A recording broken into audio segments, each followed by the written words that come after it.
Picture this, a normal day in politics, chaos as usual, with lawmakers hustling through marble corridors, aides whispering urgent updates, and the press chasing the next big headline. The air is thick with tension, deals being made behind closed doors, and everyone's eyes glued to their phones for the latest scoop. Then, out of nowhere, the White House drops a bombshell. Tariffs on Canadian aluminum are cancelled. Just like that, gone. No leaks, no rumors, just a sudden seismic shift that ripples through the Capitol and beyond. News anchors stutter mid-sentence, politicians freeze mid-step, and your politically obsessed uncle nearly drops his coffee. Wait, what just happened? The news cycle screeches to a halt as everyone tries to process the shock. The announcement was abrupt, no build-up, no warning, just a flash of breaking news that left even seasoned reporters scrambling for details. One minute, the US and Canada were locked in a tense trade standoff, with trucks idling at the border and businesses bracing for impact. The next, the tariffs simply vanished, as if erased overnight. The official statement was packed with diplomatic jargon about trade stability and mutual benefit, but the real message was clear. We're backing off, at least for now. The subtext? Maybe things got a little too heated. This was a major reversal. For months, the Trump administration had insisted these tariffs were absolutely essential for national security, painting Canadian aluminum as a potential risk to American industry. Yes, Canadian aluminum, used in everything from beer cans to car parts, was somehow labeled a threat. It sounded wild, but that was the official line. It was a wild claim, especially considering Canada is America's closest ally, sharing the world's longest undefended border and a deep economic partnership. The sudden cancellation left everyone confused and scrambling for answers. Markets wobbled, business leaders called emergency meetings, and journalists raced to update their stories. Why now? What changed? Did someone finally realize Canada is, well, Canada? Or was there a bigger play behind the scenes? For businesses hit hard by the tariffs, the news was a lifeline. Factory owners, workers, and small business operators breathed a collective sigh of relief, some even celebrating on the shop floor. Political analysts filled the airwaves, trying to decode the strategy. Was this a sign of a new, friendlier approach to trade, or just a tactical pause before the next round of brinkmanship? Was this a genuine olive branch, or just a brief timeout in a much bigger game? The uncertainty kept everyone on edge. One thing was clear, the story wasn't over. Headlines spun, reporters speculated, and the world watched for the next twist. The whiplash was real, and everyone was left wondering what would come next. Would the tariffs return? Would relations improve? No one could say for sure. In politics, nothing is ever truly settled. Today's breakthrough could be tomorrow's controversy, so buckle up. This ride isn't over yet. So, what's a tariff? Think of it as a cover charge for countries, an extra tax on imported goods. The idea make foreign products pricier so people buy local. Under Trump, the US slapped a 10% tariff on Canadian aluminum, claiming national security. The argument? Cheap Canadian aluminum was hurting American producers, but here's the catch: tariffs raise costs for everyone. American companies using aluminum, car makers, brewers, had to pay more, passing costs to consumers. That new truck or six-pack? More expensive, thanks to tariffs. Most experts, even in the defense industry, thought the security threat was a stretch. The US and Canada are deeply integrated, especially in defense. The real reason? Leverage. Pressure on Canada during trade talks. Tariffs weren't about security, they were about playing hardball. And in the end, everyone paid the price. Imagine the scene in the White House. President Trump, the self-styled master negotiator, forced to cancel tariffs on Canada. He'd built his brand on never backing down, yet here he was, retreating from a fight with Canada. Sources say he was not pleased. You can almost hear him. I lost to Canada, to Trudeau, but the numbers didn't lie. Advisors showed him American businesses were hurting, and retaliatory tariffs were biting back in key states. The tariffs were backfiring, especially with an election looming. It was a classic case of a tough-sounding policy failing in reality. Even for Trump, the evidence was undeniable. This wasn't about pride, it was about damage control. For a president who never liked to retreat, this was a rare break tap. He probably tried to change the subject as fast as possible, but the retreat was real, and everyone noticed. While the White House scrambled to respond to the sudden escalation, Canada was already a step ahead, calmly preparing its own countermove. They didn't just wait for the storm to pass, they hit back with their own tariffs, targeting US products with remarkable political precision and timing. Kentucky bourbon, Wisconsin cheese, ketchup. Canada carefully selected goods from key Republican states, making sure their response would be felt where it mattered most in American politics. It was a masterclass in political strategy, with Canadian officials analyzing which products would create the most pressure on U.S. lawmakers. The message was clear: hurt us, and we'll make sure your supporters feel it too. Canada's response was calculated, not just economic, but deeply political. Soon, American businesses in those targeted states started complaining, loudly and publicly, about the impact of the tariffs on their livelihoods. Farmers, distillers, and manufacturers all picked up their phones, calling their representatives and demanding immediate relief from the economic pain.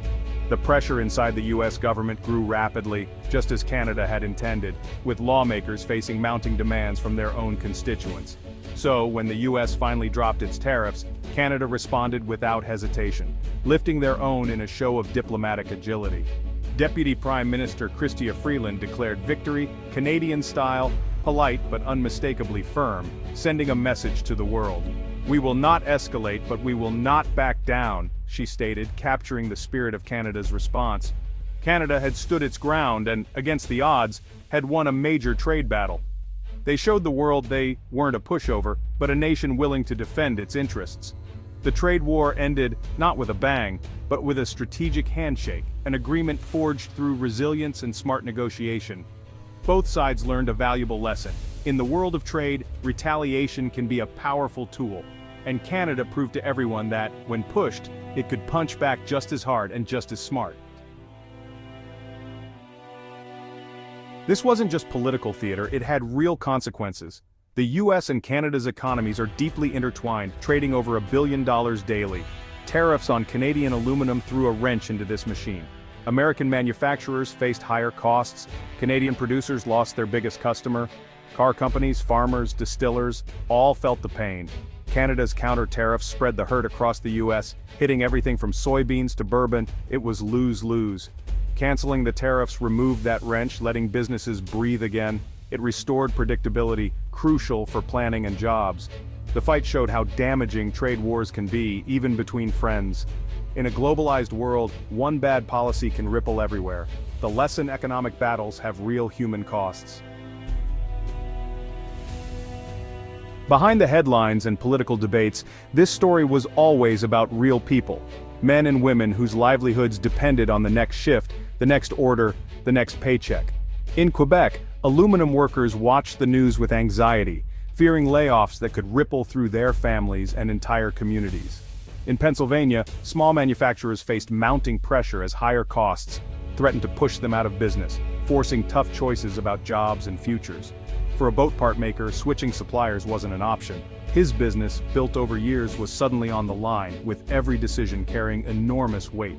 Canada's counter-tariffs struck back, hitting U.S. farmers and distilleries hard. Soybean prices dropped, bourbon sales fell, and the impact rippled across rural towns and family businesses. These weren't just numbers on a spreadsheet. They were families gathered at dinner tables, parents worrying about bills, and entire communities facing uncertainty. So, when the tariff battle finally ended, it brought a wave of relief. Smiles returned, handshakes meant hope, and people could look to the future again. This wasn't about governments saving face or politicians scoring points. It was about restoring stability for millions of workers, business owners, and families who just wanted a fair shot. The aluminum worker in Quebec, who could now keep his job and support his family, the boat part maker in Pennsylvania, who could keep his doors open and his team employed, and the farmer in Iowa, who could finally breathe easier, knowing his crops had a market again. This episode was a stark lesson.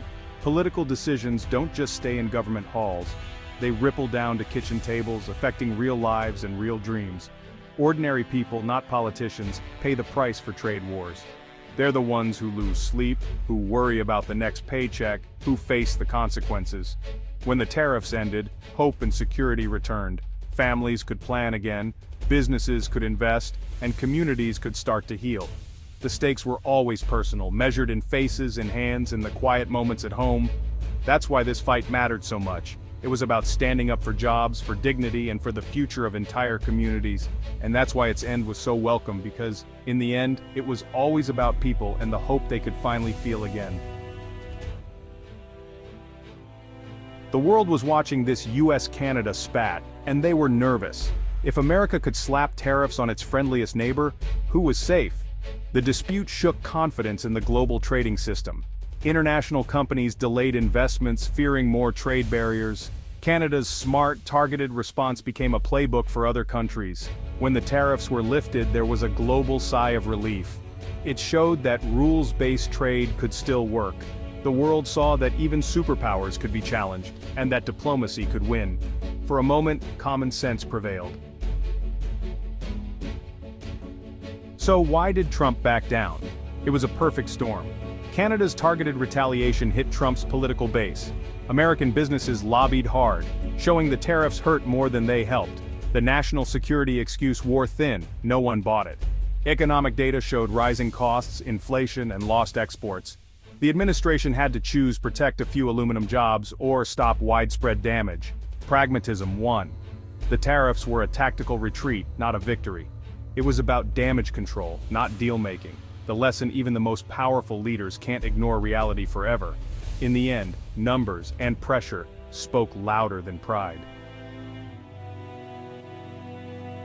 With tariffs gone, the crisis ended. But what now?